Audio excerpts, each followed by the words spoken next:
Hello, beautiful humans. Welcome to the Power of Love Summit, transforming self and society through love and compassion. My name is Brittany Tackett. I am a transpersonal coach and therapist, yoga and meditation teacher, and founder of Heart First Education, whose mission is to educate the whole person, heart first. Today, I have Jess Ptak with me. She is here to talk about making space to slow down and to awaken to the heart's perception. By slowing down, we can tune into that. So exciting. She's a slow down coherence coach for women. Thank you so much for being here, Jess. Would you introduce yourself and tell us a little bit more about the work you do? Sure. Thank you so much, first of all, for having me here. I'm so excited. I love everything heart. So big passion of mine. So my name is Jess, and I have a brand called The Sweet Slow, and it's exactly what it sounds like. It's about slowing down intentionally. We live in a society that's very much go, go, go, hustle, achieving, constantly going to the next goal. And I had a really big pivot in my life, actually completely related to the physical heart. My daughter was born with a congenital heart defect in 2014. And that was kind of my personal wake-up call where I had to slow down. I was forced to slow down.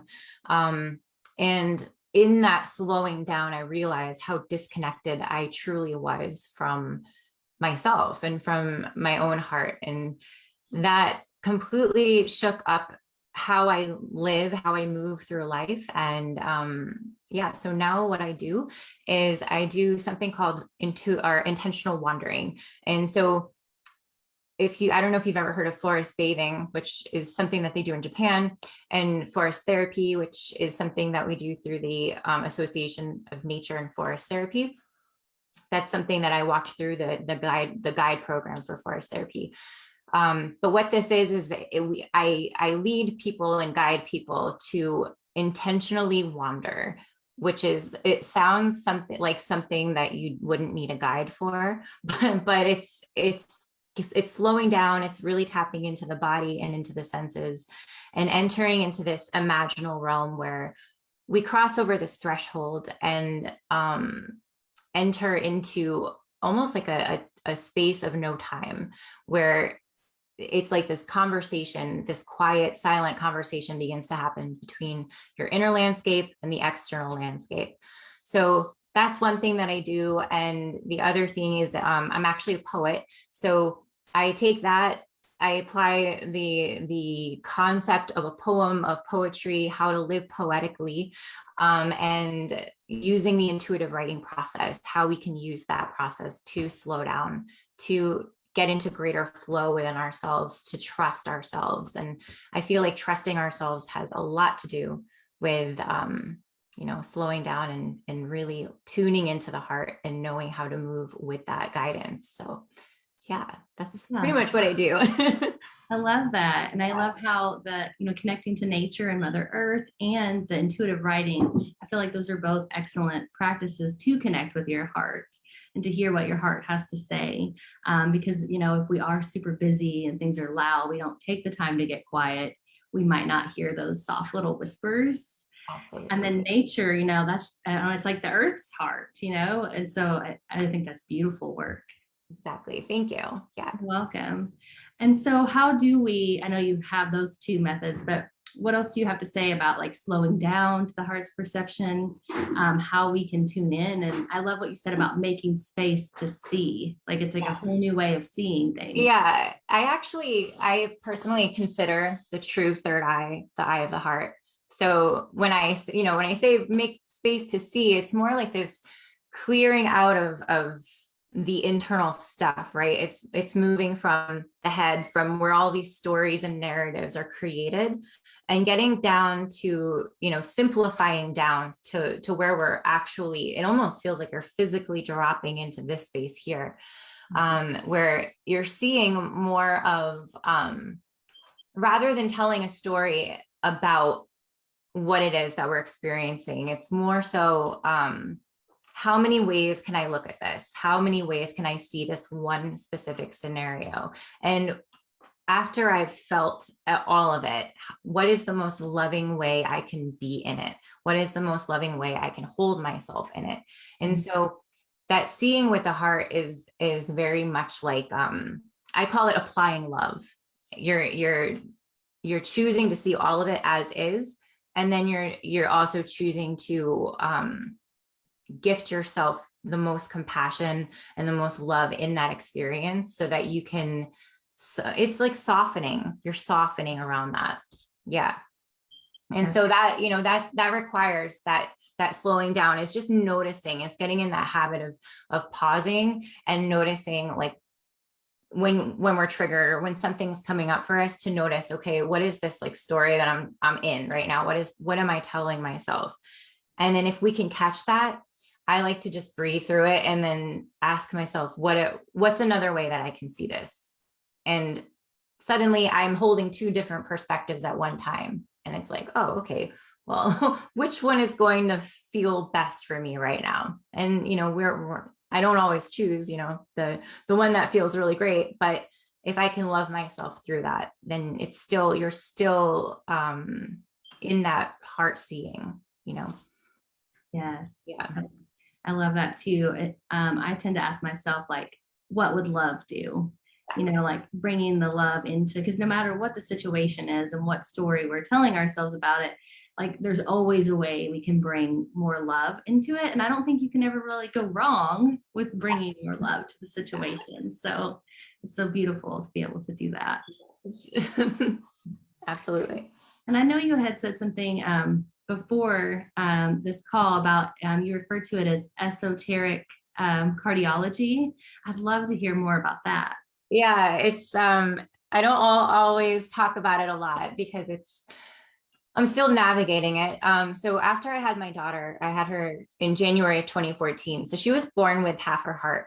And because of her condition, and she had 3 open heart surgeries, just because of that whole lifestyle change with her, I had to learn the language, like the physical language of the heart and how the circulatory system works and all of these things that you think because you've gone through like biology classes at some point in your education, but then you're thrown into it and it's like culture shock, like you're learning a completely new language.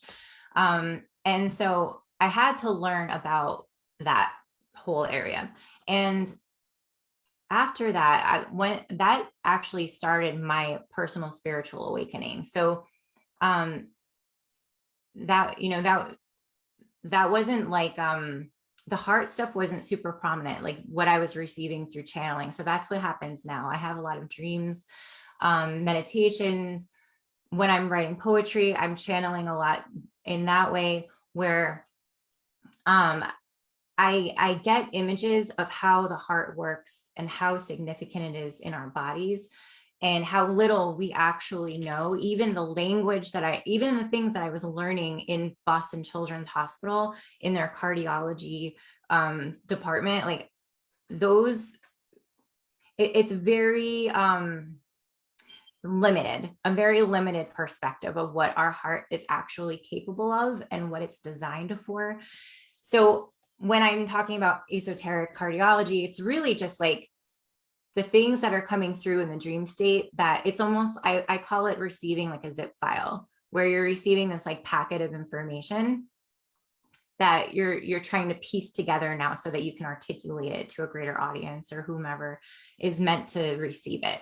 So sometimes it shows up as like diagrams. Sometimes it just shows up as like connecting the dots of other things I've read over the last 10 years or so. And it's just piecing all of these things together to get a greater look at the purpose that our heart truly serves, physically, spiritually, emotionally, all together as a whole package. Yeah. Yeah. Yeah, I feel like science for so long just looked at the heart as like just a pump, and it's so much more than that. And so I've loved like reading the heart math research and how like the heart actually has like 40,000 neurons, and the heart communicates more to the brain than the brain does to the heart.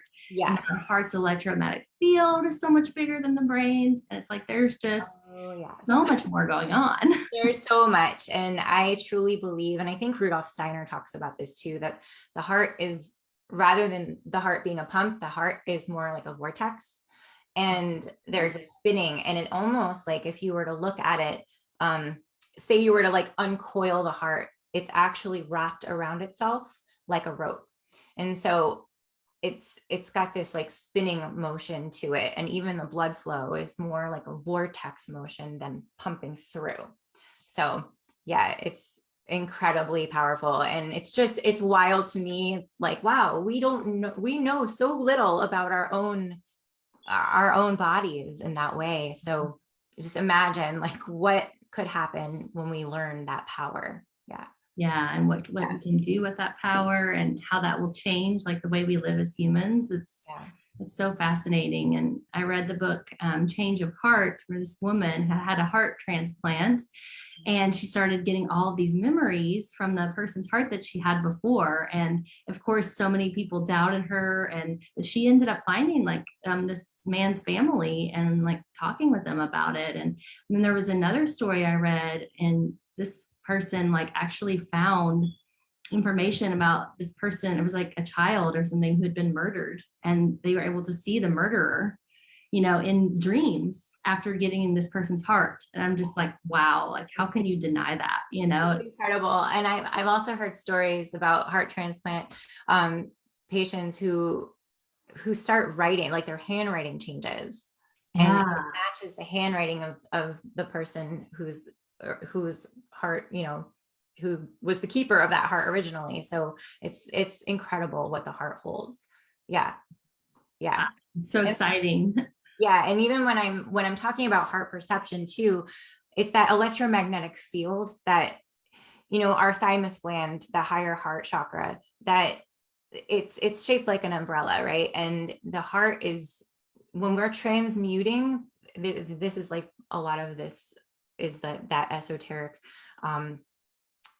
channeling, is that when we're transmuting, like we're transmuting emotion, right? And which is one of the reasons why it is so crucial that we slow down and we allow ourselves to feel the full spectrum of our human experience.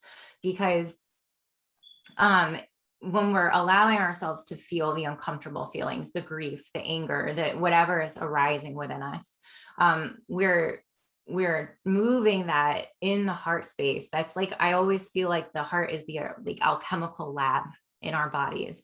And it's almost, I imagine it as like the deeper that we can feel into the emotion as it's there, the deeper capacity we have to hold love.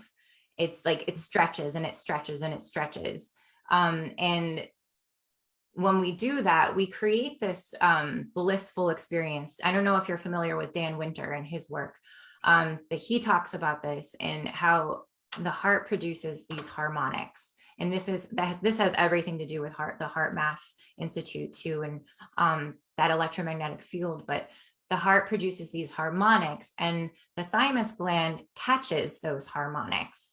And because the thymus gland has everything to do with the immune system, it cultivates a really healthy and robust immune system just because of what we allow our hearts to do with emotion. And so it all plays like together. And when we also do that, we're sending these harmonics out into our field.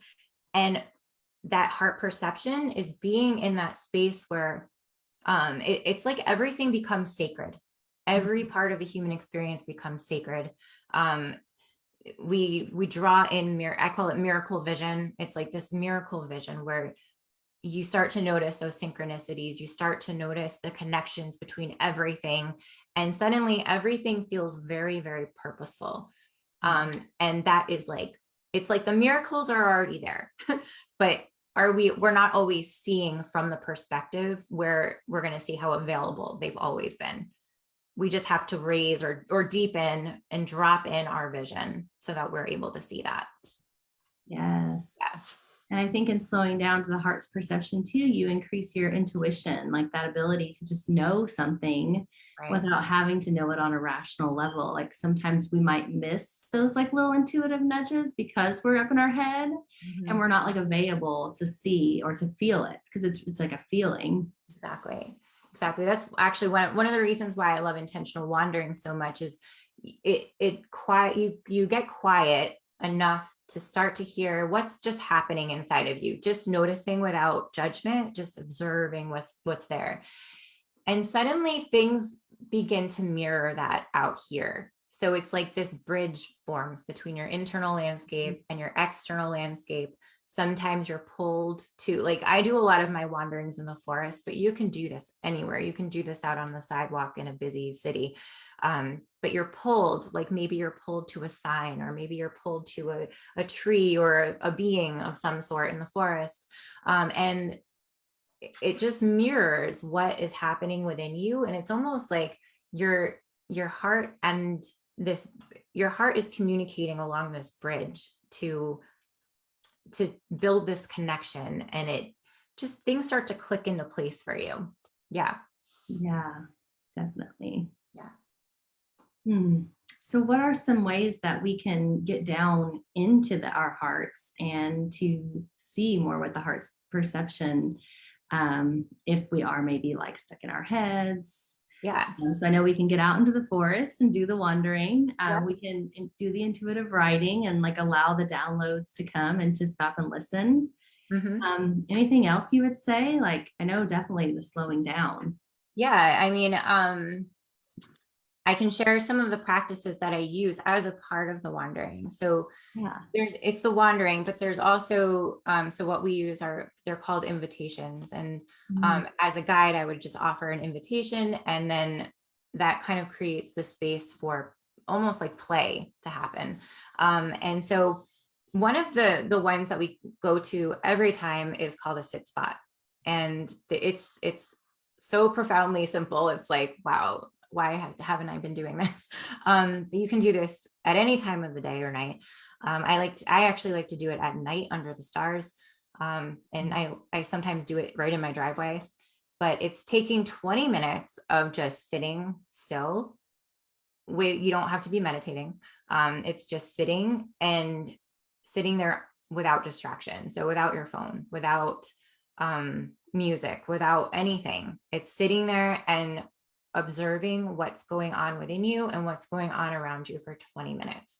And it's funny that we say like to give yourself 20 minutes of your own undivided attention, but in this, in with the way that we are in the world, we're gifting ourselves with that time. And sometimes it's a challenge at first to be able to sit there like that, and without discomfort. It's uncomfortable sometimes to be sitting there with ourselves, but that's one of my favorite ways to do it. It's so simple. But once you start to do it, like give it a week, give it 2 weeks of doing this every day of just 20 minutes, and preferably outside, there tends to be a greater connect, or even if you have plants nearby, if you can get near some form of nature, that's even better. There tends to be such a pull to the heart and a heart opening that happens when we're around nature. So that really does help. Yeah, with the sit spot and the heart opening. Another practice that I like to use is a writing practice, but it's so simple. You can do it, like it takes 5 minutes to do it, like in the middle of the day. You can do it multiple times a day. You can do it on the notes app on your phone. I like to recommend using your hand and a pen or a pencil, because that's, our hands are connected to our hearts. So if you can, I call it going from heart to hand. If you can keep that connection as simple and pure as you can, I really recommend using like a just pen and paper. But if you can sit down or stand there wherever you are, and I do it in the car sometimes, and write down whatever you're noticing with each one of your senses. And that's how we can slow down, just ground ourselves into the present moment, use all of our senses, get into our bodies, see where we are, and then from there, if you feel called to just write whatever else is coming up inside of you emotionally, or whatever thoughts you might have, that's a good time to do that too. Otherwise, it's just a really great practice to get super present and to witness ourselves. That's really one of the reasons why I love using, writing so much, is because it's a tool of self-witness, where, if we are not like with others, and maybe we don't have that safe container, and maybe we do, but to give ourselves that gift of seeing ourselves clearly, and to say, oh, I didn't realize like all of this was happening inside of me, or wow, I knew all of this was happening inside of me, but now that I see it, I feel like I can be with it. It's not holding this chokehold on me, or this power over me. Now I can see myself clearly. So yeah. I love both of those. Yeah. Yeah. That's my favorite. Yeah. Anything else you would like to share with our viewers about the heart's perception? It's really, I call it living poetically, and the way, it's just really about choosing to embrace all of it, all of the human experience. And I feel like that is such a big thing. It's like, we're not necessarily trying to run away from our path. We're not trying to escape. I feel like a lot of the time, especially in these online spaces, many times, and I've been here myself, where we're almost looking for an escape route. Like we're looking for a door to make it better, to make it different, to make it whatever. We're trying to escape what is. And what I like to, it takes practice. What I like to remind myself is that the path that I'm walking this is my life, and it's no one else's life. Like, this is my path. Each one of my 3 children, they have their own unique paths. Like we walk parallel for a time, but they have their own set of experiences and doorways that they're going to be moving through in their own experiences in this life. And so, so do you, and so do I. And I feel like the heart is always plugged in, but we're not always plugged into the heart. And so when we're choosing to honor our life, our complete the totality of our life experience as the sacred walk, the most sacred walk that we walk, and like this is it, this is your life.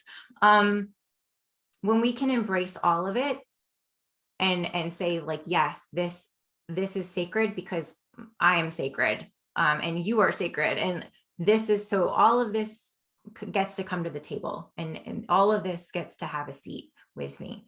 When we can do that, there's like, we make so much room to embrace ourselves, to embrace others, to have, to show up in that compassion. And we stop denying, what it is that we're in. We stop denying life. We open ourselves to life, and everything, every gem, every miracle that is in what it is maybe we're potentially trying to escape. There's treasure in that, if we can stick our hands in the dirt deep enough, and just allow ourselves to get messy in it just a little bit. And then I think that's when you realize, like, the heart is asking us to, I call it holy ground. It's like this integration of like human and divine, where if we can meet what, our divinity with the totality of our human experience, it's like bringing heaven to earth, and anchoring that in, and it's just choosing to see life as sacred, all of it. And also when we do that, we stop that bypassing, we stop refusing to feel certain things, and we create more space in us when we choose to feel it. So, yeah. I love all of that. And like the heart is the bridge between the spirit world and the human world. And how we do, like, I love that metaphor of like, getting your hands in the dirt to find the gems, because we do, like, when things are difficult, like maybe want to resist it or to be in our heads and in the story about it and not like fully be present or distract ourselves with all of the distractions that are available. Yeah. And when we really just see it as sacred and we're there for it and we're present, there's just a whole different experience available to us. And Exactly. yeah, it's like the fullness and the richness of life. Yeah. Yeah. And I can say, like, I know that it can be challenging to approach life like that, right? Because it's human life. It's not, it's not this easy thing. There are obviously beautiful, miraculous moments that we enter into, but a lot of it is challenging, of course. And I like to call it constellations, where if you can take a bird's eye view, even now, and look back at your entire life experience that has gotten you to where you are standing or sitting right in this moment. If you can look back and you can see all of these events and pivot points in your life as these burning stars, and right, some of these stars are just like these gorgeous shining things, and some of these stars are just, they hurt, they're hurt, they hurt. If you can start to almost like draw a constellation of like, this thing occurred in my life and then I pivoted this way and it brought me to this, and then that caused me to pivot in this way, and this is who I deepened myself to be, right? I always feel like we're just deepening more and more into ourselves with each experience. And if we can do that, we can start to trace this gorgeous constellation that makes up the picture of our lives.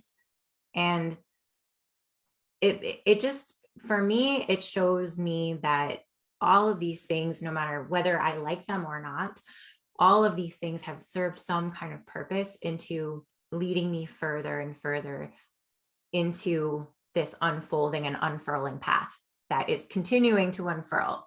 And if I have been so held in these moments, even when at the time when I thought maybe I wasn't, if I've been so held in these moments, then of course I'm being held now. Of course I'm being held as I move forward. Of course, because it's always been that way. So yeah, that's one of the things that I like to do. I call it constellations, and like we all make up this big sky together. And sometimes we share those pathways of stars until we don't. And sometimes we share the stars together. It makes up a different picture. But in the end, like, that sky does not look the same without your constellation in it. Like, you're necessary, you're significant here. So yeah, that's another thing to do. Yes, I love that. Yeah. It's beautiful. Well, thank you so much, Jess.